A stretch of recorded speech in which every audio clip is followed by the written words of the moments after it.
जेव्हा एखादी उसळ खातो, जसं तुम्ही म्हणालात पोहे खातो, आपल्याला ना त्याचा कधी त्रास होत नाही. पण तीच गोष्ट जर आपण बाहेरच्या ठिकाणाहून खाल्ली, पोहे खाल्ले, बरेचदा असं जाणवतं की ऍसिडिटी होतीये किंवा गॅसेसचे इश्यूज होत आहेत.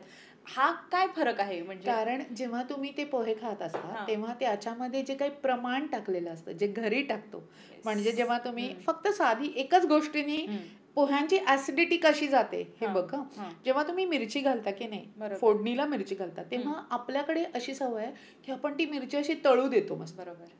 आणि मग त्याच्यामध्ये कांदा, मग त्याच्यामध्ये बाकीच्या सगळ्या गोष्टी जातात. ती अति तळू नका. टाकली ती शेवटी टाका. ज्यांना अच्छा. पोह्यांना ऍसिडिटी होते ती मिरची जी आहे ती शेवटी टाका. So okay. तिचा पूर्ण अर्क त्याच्यामध्ये न जाता जर का ती खाल्लीत तर त्याचा ऍसिडिटीचा त्रास होणार नाही तुम्हाला. बर.